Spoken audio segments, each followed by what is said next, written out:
repeat what you said. Yeah.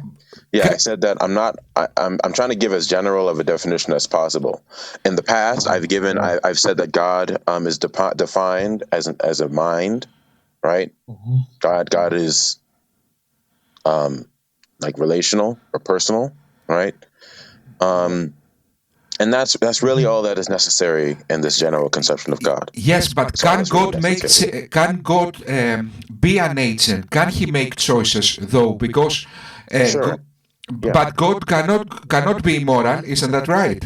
God cannot be immoral because immorality drives from His own nature. In that sense, God cannot do something immoral. Isn't that right?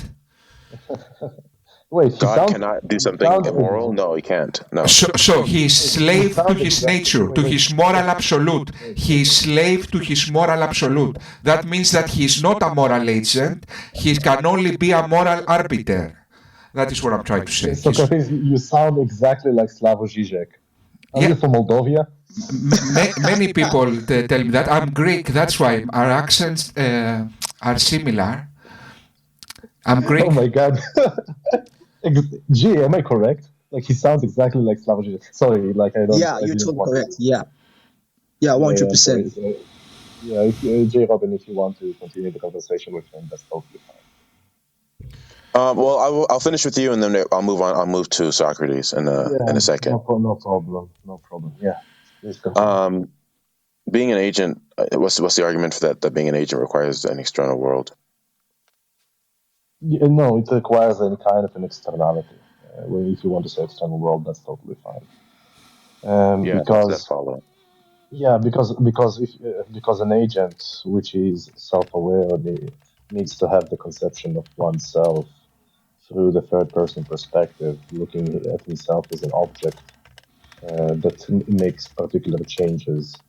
And for that to be the case, there needs to be an externality, because that's what the third-person perspective even means. Right? Okay. Yeah.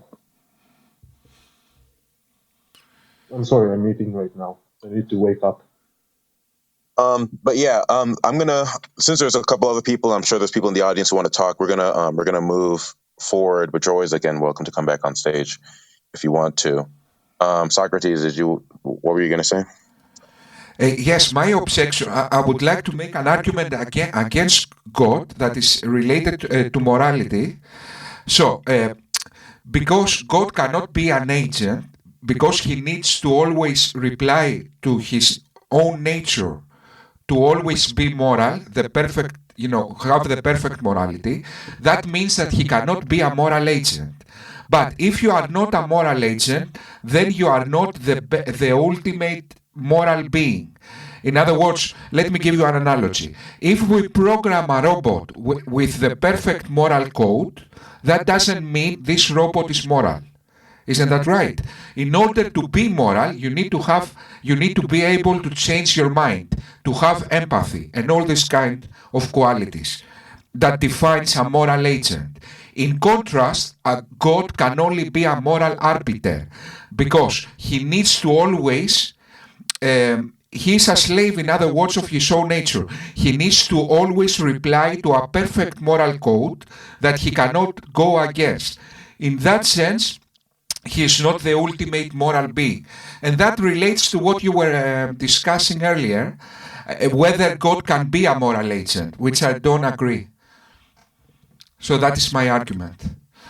Okay. The fact that God is always going to choose what is best doesn't mean that he doesn't exist. But can he choose though? Although I can understand that in the Trinity kind of conception, you can conceptualize some kind of duality. So, in other words, Jesus being the human part of the Godhead. Maybe the Father can be the moral arbiter or something like that. Although I can understand that, especially exclusively, I might say, in Christianity, you might potentially go around this problem. I can try to investigate that, but nevertheless, when you are the moral arbiter and morality drives or flows from your own nature, I cannot see how you can be a moral agent. Previously, you said that consciousness requires an external world. This was exactly how I imagined that. In other words, consciousness needs to operate under some kind of framework. It cannot be. Well, no, that was so. Brody brought it up. He said that Yes. he said that agency requires externality. He said, but consciousness doesn't necessarily require an external world because you could be self-conscious. Yes, what defines consciousness is self-aware. I think that's awareness. I would Yes, just take consciousness to be awareness of yourself and other things, yes, an experience or just awareness of anything at all. Period. If you're aware of things and you're conscious. Yeah, but can I just like correct something here? Just to elaborate on my position, if you want to. If not, that's totally fine. Also. That's okay. Yeah, go ahead.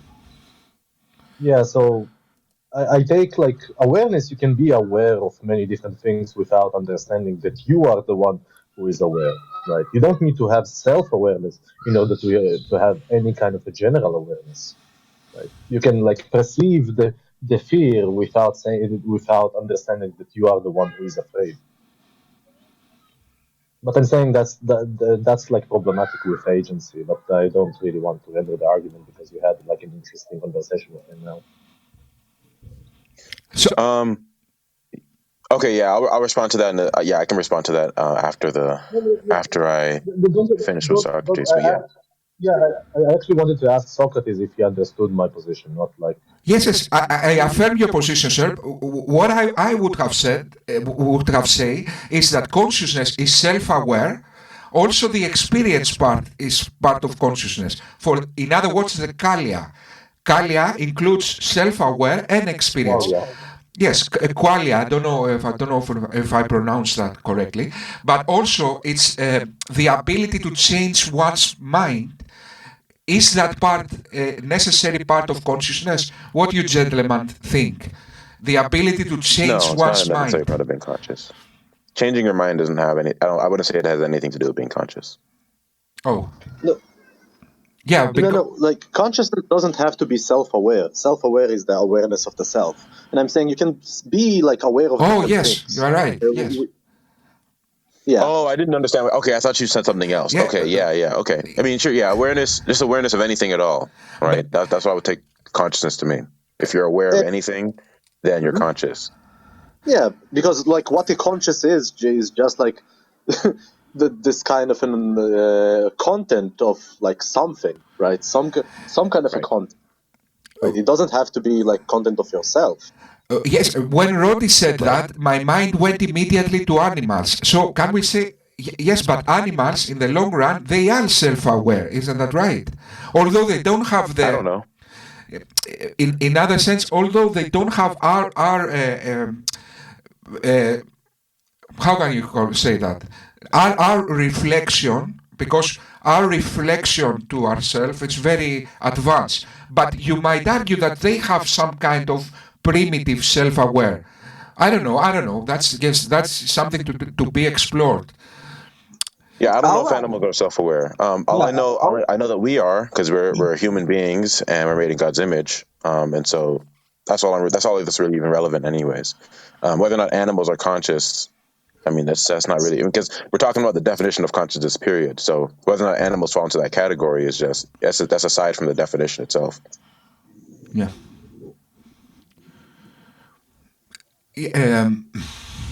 Okay, so can we return to the my argument to explore my argument? So I don't think it follows. Yes, it follows. Yes. So in that sense, though, God is not moral. It's not moral. So that is an argument actually that, in my concern, is a strong argument of the problem of evil. So my argument now is demonstrating the problem of evil. So I think you're straw manning. For one, when I say that God is morally perfect, yeah, right? What I'm saying, or that God is ultimate, and in this case, it would be ultimate with respect to morality. I'm saying that God is the standard. of what is good and moral. Yes, but himself is not moral. Yes, you say I'm straw manning No, well, yes. God would just be the standard of that which is moral. Yes, but So Can I God, ask? because God is entirely consistent with himself, then you could say that he's moral, he's good. But yeah, we're using God as the reference point. Can I ask a question? Yeah, go ahead. Okay, yeah. If God always do the good, okay, it just follows that the moral laws are binding. Okay, so how can God ground moral properties, and these properties are binding for God? That's my question. exactly. Well, it's not Platonic about truths, God in being other bound by words. anything. Yes, It's not about God being bound by anything. God is the very foundation and standard. Outside of God, there is nothing else that God is beholden to. And so, again, I want to make sure it's clear. We could conceptualize God in relation to us, like with this analogy. Let's say we have a piece of paper, and this paper is an infinite plane going out in all directions. Let's say we draw a circle in the middle of that piece of paper and we fill it in. That circle would represent us, and God would be everything outside of that. Okay, so it's not God is beholden to certain properties or something. No, God is who He is. God is the standard of that, and everything points to God metaphysically as that which is the reference point that's going to give context to all the proximate facts. Like the fact that we're on the paper, that is surrounded. Like to say that we are on the paper and that we have a certain shape. Well, there's a reference point. It's God. It's everything outside of that will define the shape that we're in and define where we are in relation to other things. but Okay, yeah, yeah. I I'll just say we disagree. Okay, so I'll just say like if moral properties are binding for God, because God always do the good. yeah, Okay, it's not the case that God can choose evil, because that's contradictory to his yes. like his essential property. Okay, if God always do the good, then it just follows that those laws are binding. Okay, so if those laws are binding, it can be the case that God grounds these moral properties. Okay, whichever grounding relation, doesn't really matter. But we just say I agree. I disagree with you. Yeah. Guy made a very good point. What he essentially said, and let me be provocative, he said that God is a slave to Plato. In other words, Platonic truths underline God. This is what he said, and it's brilliant what he said. I agree with him. That You saying Platonic. me or G? Did you say J or G? I didn't understand what you said. The gentleman who spoke earlier, said Okay. in essence, he said that there must be some things that even gods obey. And ancient Greek philosophers implied that. They said the law or nomos that even gods obey. In other words, what he is implying is that there are some kind of Platonic truths that even God must obey. So he Yeah, I'm familiar. recognizes. This is the Euthyphro dilemma. This is what Plato and said. Yeah, I'm familiar with this. But what I'm telling you, like with the analogy I gave, would show that why that would be a misrepresentation of the conception of God that we're talking about. Yes, but now you Because have a God is duality not a inside slave to God anything. Like then. in this conception, if God is to be conceived as everything in all directions outside, God is not a slave to anything. There's nothing outside of God, some realm outside of God that God is beholden to. He can Right? only be a God slave would to be his going out own in all nature, sir, directions though. infinitely. He can What only do you be a say? slave to his own nature. What you are saying, sir, it makes sense, but now you need to necessarily accept a duality in God's nature, and God is still a slave to his own nature. So the only alternative is what you are describing right now. In other words, God is a slave to his own nature, but that I'm not look so I'm not I don't know if you think I'm doing this, but I'm not I'm not contending the fact that God has limitations. But the fact that God is limited in certain respects, like God cannot contradict himself, for example, God cannot violate, because the laws of logic are again would be God himself. Um, God is not going to then violate that, because that would just lead to yes, but then God is that would not a be moral incoherent, agent, right? But sir. that's not a problem theologically to No, say that God it cannot is violate the laws of sir, logic. it is a problem. Let me describe why. Because now what you said implies that God is not a moral agent, and therefore the problem of evil applies, and that disproves God. Unless God has some kind of duality. There is no other Okay, escape by from moral that. agent, you mean, are you saying the ability to To do change his things that are mind. not that are morally evil? Are you saying, is that what you take moral agency to a property or an ability that is Yes, necessary when it comes to moral agency? I make a distinction between moral agent. A moral agent is someone that can change his mind, can have empathy, can be wrong. But if wrong and right flows from the nature of God, that means that God is the moral arbiter, not the moral agent.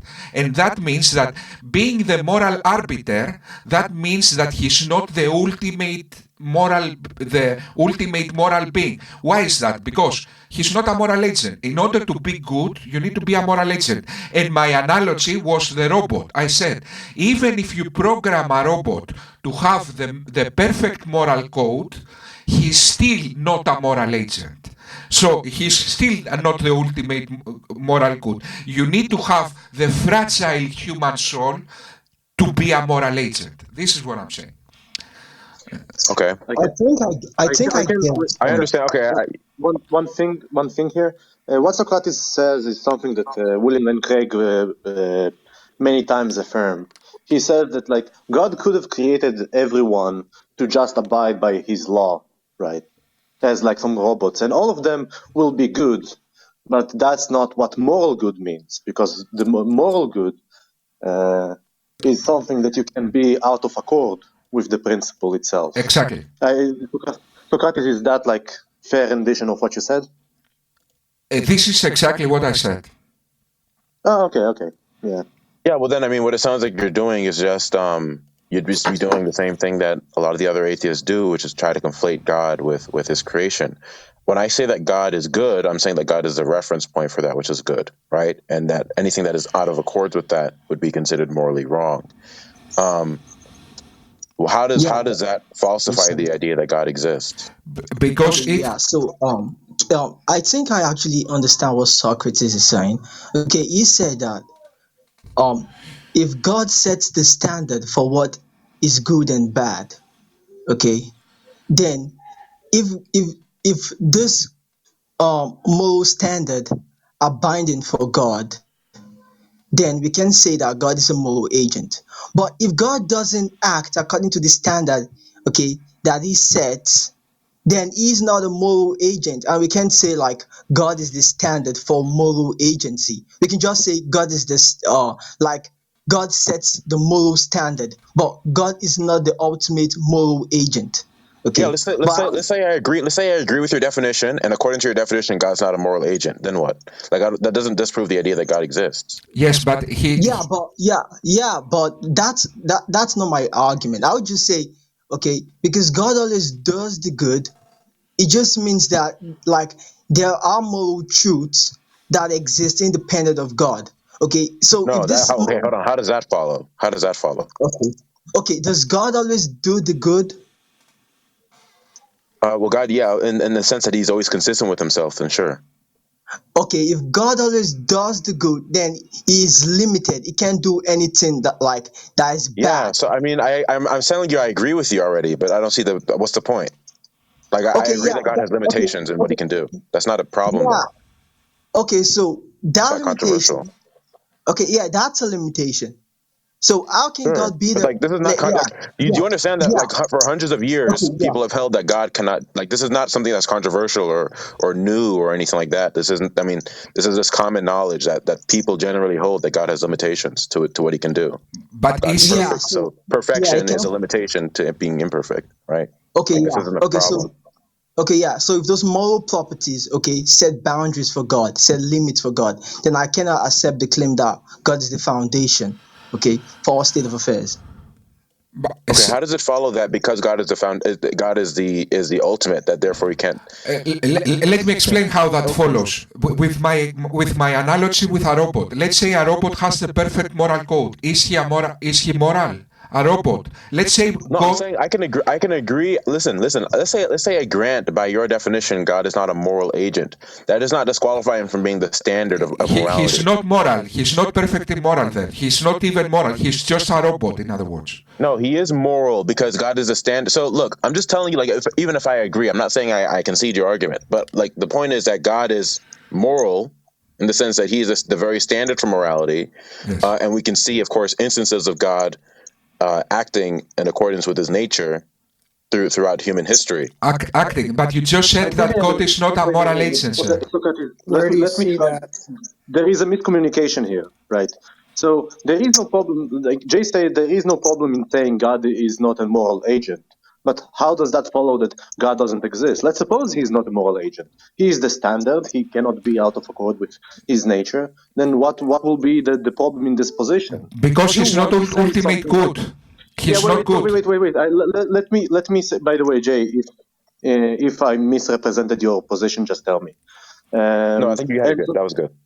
yeah, and Socrates, you want to say something else, right? You want to say that if one cannot be out of accord with any kind of a nature or any kind of a state of the object, then all the object does is just behaving and not acting, um, because there is no way for him to be out of accord with the state that he is in, right? Is that like what you're trying to Yes, say? that means that he contradicts popular definitions of God, presenting him as the ultimate good being. Because if you are a robot, you are not the ultimate good being. You are just a robot. No, Socrates. But look, the problem here is that there is an equivocation about what ultimate good being means, right? Jay said to you that, yeah, I'm not using this kind of a sense of ultimate goodness, But right? let me give you. By ultimate goodness, it just means some kind of a reference that you can be in or out of, that any other agent can be in or out of accord with. You want to say something else. You don't want to say that there is an equivocation because you just said popular view, right? Who the fuck cares about popular views? Yes, of course, Right? but What you want to say is that you don't want to reduce God to mechanism, and if you don't want to reduce that, then there is the possibility of failure so, in so, regards to what God so does, let me agree right? with you, sir. Let me agree with you. In a deist concept of God, I'm not. It's not an argument against a deist concept of God. This is an argument against a God like the Christian or the Islamic God. I'm not arguing against deism. That is. So I agree with you about that.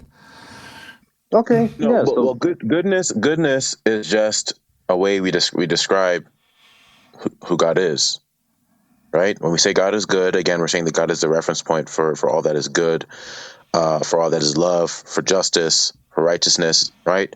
And God is these things, right? This is How do what you God determine is, those all right? things? How did you determine that God is those things? So, Francisco, that's an entirely different issue. My justification is absolutely irrelevant, okay? Because I don't have to have a justification to define my terms, okay? And that's all I'm doing, just Of defining my course you terms do. here. No, you don't. You don't need to have it. You don't need to have. Okay, all right. I'll explain that to you in a second. Okay. When it comes to God being who He is with reference to morality, okay, it's very simple. My position, at least, and just really the general conception of God when we're taking God to be ultimate. We're just saying that God is the reference point for all of these things when it comes to morality and logic and righteousness and etc. Okay. That's it, really. Well, how do you So determine what that you're that's saying the is that God case? isn't. Go ahead. How did you determine that that's the case? Well, that's an entirely separate conversation than what we're having right now. Do you Well, understand that's that? but no, that's that the claims you're making. You're positing these things, and then you're resting upon them, and then you're saying Okay. that you don't need to justify them. Francesco, no. do you understand that my justification is entirely separate from what we're talking about right now? Yeah. Okay, because So I could say just to be clear, I could say right now I have no justification for what I believe to be true. That's irrelevant to whether or not God can or cannot exist, given yeah. given what we're defining Him to be. So so you can say something like good is that which is in accord with God's nature, right? And because God is in accordance with himself, God is good. And in this case, God is perfectly good, because there is no way for God to be out of accord with his nature. That would be just a contradiction. Right. Jay, is that what you're trying to say? Right. That God is both the reference point of a goodness and that he is entirely consistent with himself. God's not going to do anything that's So, violation of his own yeah, nature. so the conclusion is that he is perfectly good. I think what Socrates tries to say is that if you have the difference between good and moral good, right? Because what moral good just means is that you have the capacity, in principle, to be out of accord with God's nature. But Exactly. because God cannot be out of accord with his nature, he is not moral good.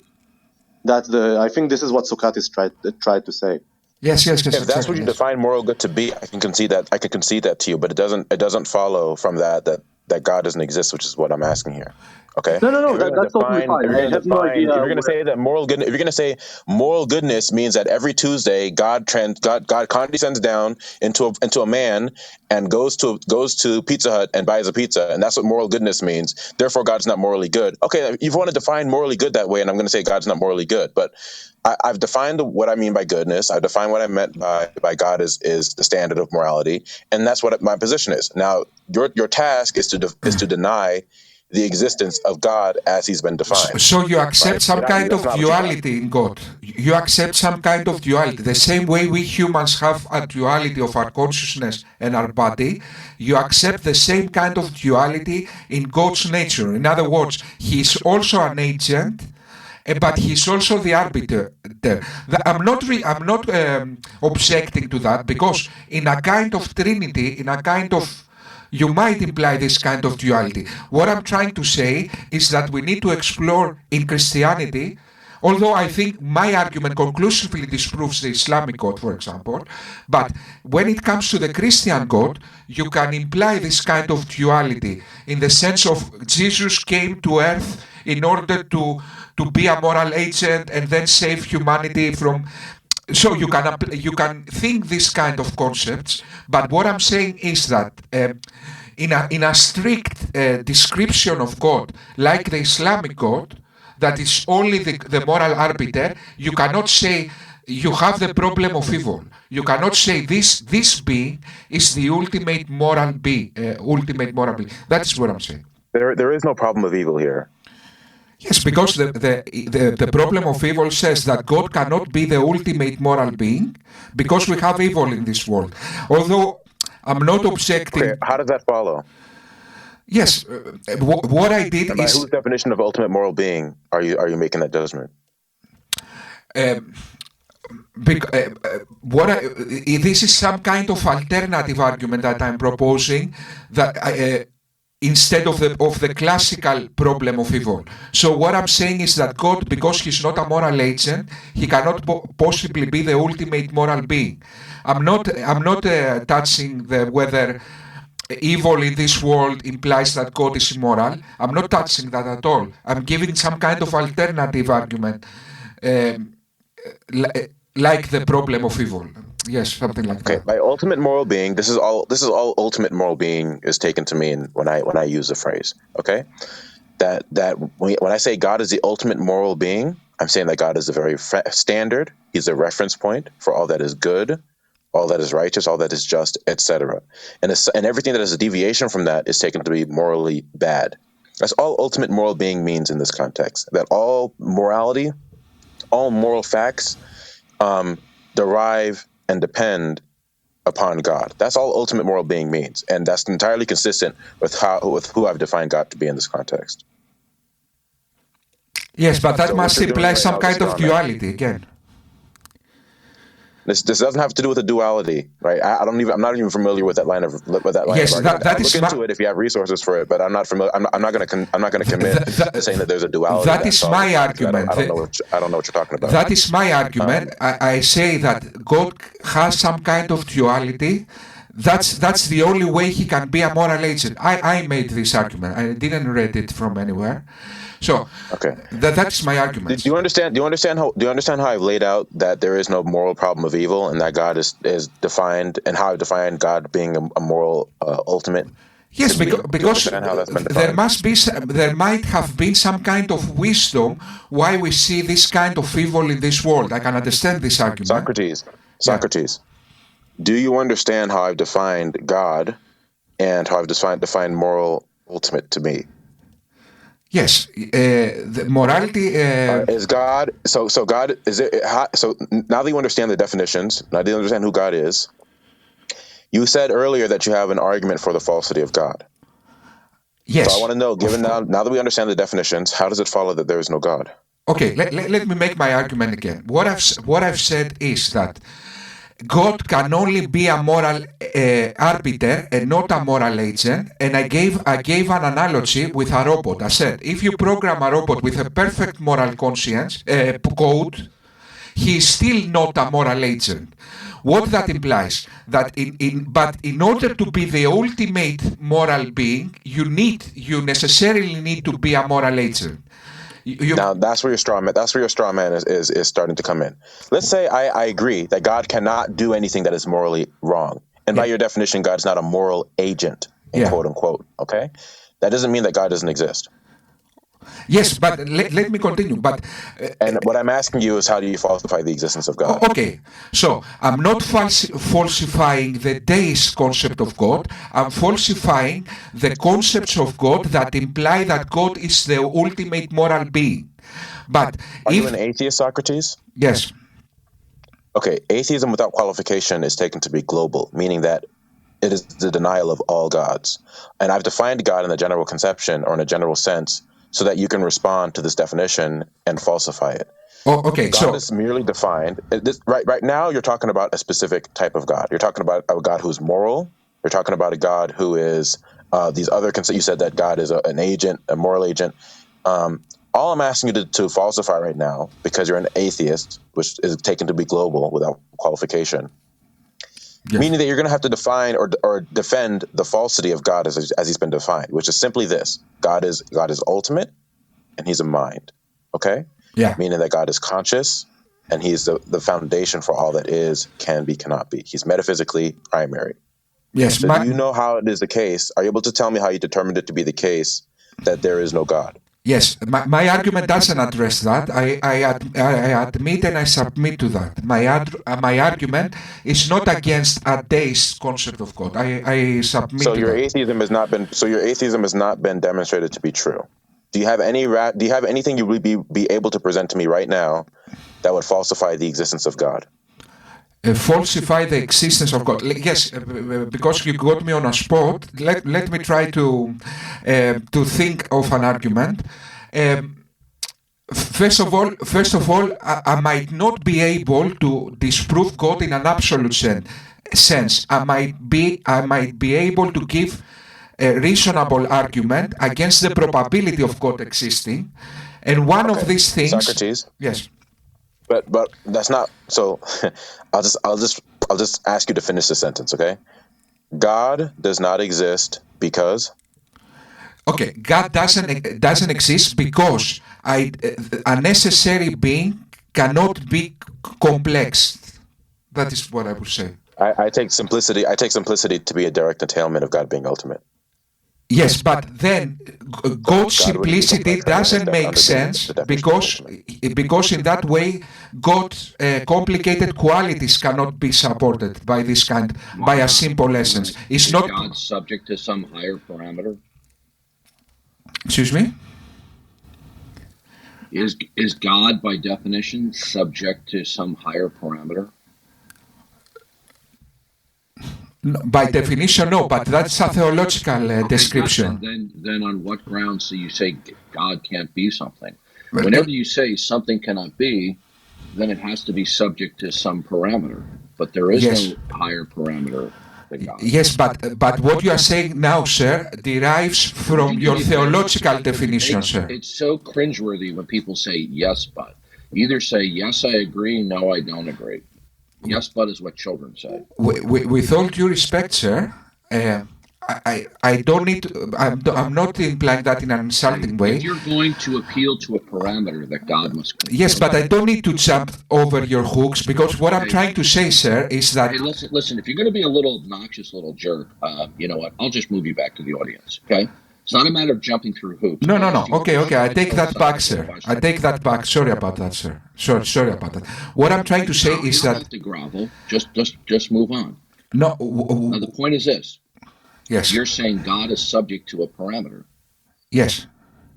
No. Yes, Then but we're not talking about God. from where you drive that God is. Everything that exists that is not God must conform Yeah, to God. yes, but that's your theological definition of God there. It's not applying to cosmology. You're not. You know what? Your mouth is moving so fast. One of your problems is you don't even listen.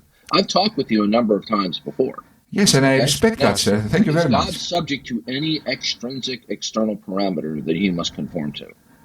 Yes, but I need to answer that. Can I answer that question?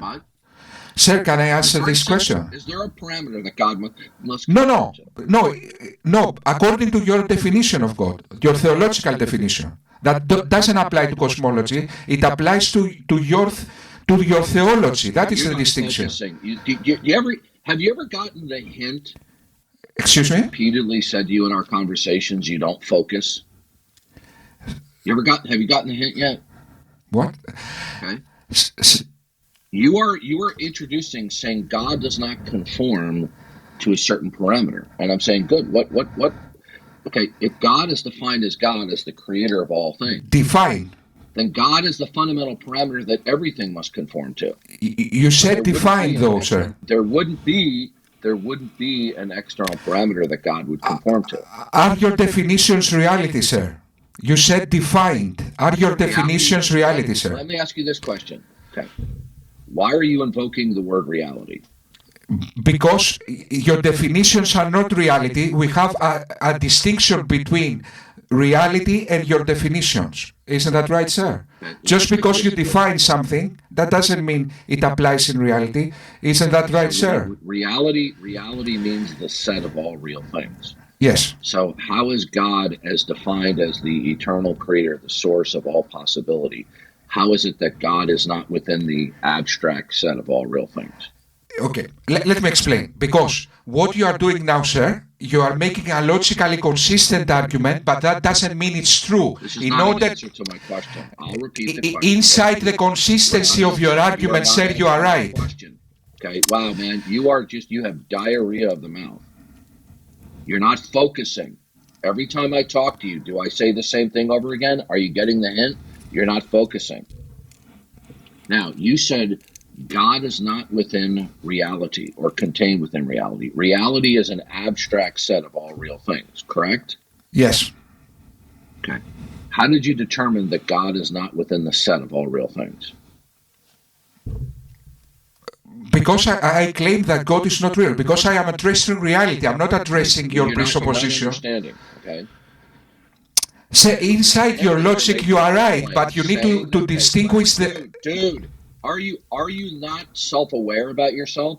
Okay, do you know what I mean by diarrhea of the mouth? Do you understand what I mean by being a motor mouth and not focusing? You're not talking with me, you're talking past me. Now, you said God is not within the set of all real things because God is not real. That's the same statement. Exactly, if you say yes. God is not real, that means he's not in the set of realities. Of course, yes, we agree. Yes, totally. Sorry about that. How did you determine God is not real? Yes, okay, and now I'm giving the argument. I said, the other gentleman asked me that, and I said, I don't think it's probable or even conceivable God has all these eternal qualities, all these specific qualities. Probability has nothing to do with it, sir. God is not God. So God always exists without explanation, sir. I'm trying to explain something to you, Mr. Motormouth. Okay? You cannot subject God to a probabilistic evaluation. It's a category error. Do you understand? Oh. Yes, but but that's again, sir. Yes, but. Here we go again. Yes, but. You are describing, sir, your theology. Yes, I agree. No, I don't agree. Okay? Do you understand you're making a category error? No, because I'm making a category error if we presuppose your theology, sir. Yeah, dude, I'm going to remove you from the stage in a few seconds if you don't shape up, okay?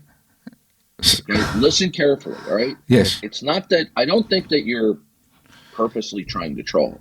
I think you're just so habituated to being a motor mouth, okay, which isn't always bad, and you're not focusing. You got to talk to the person who's talking with you, not past them, like you're lecturing some people in a philosophy class, okay? Now, God is not subject, as God is defined as the ground of all being. Yes. God is not subject to probabilistic evaluation. It's a category error. Exactly. Probabilistic evaluation must be subject to background information as to what's static and what is dynamic. Do you understand that so far? I understand that, but you again add the word Okay, so you defined. understand Defined. This is the problem, probabilistic sir. Okay, have a nice day. He's retarded. Okay, next. He didn't understand. Every single time I talk with him, it's the same thing.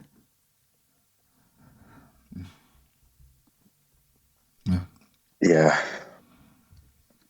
You gotta focus, man. You gotta focus.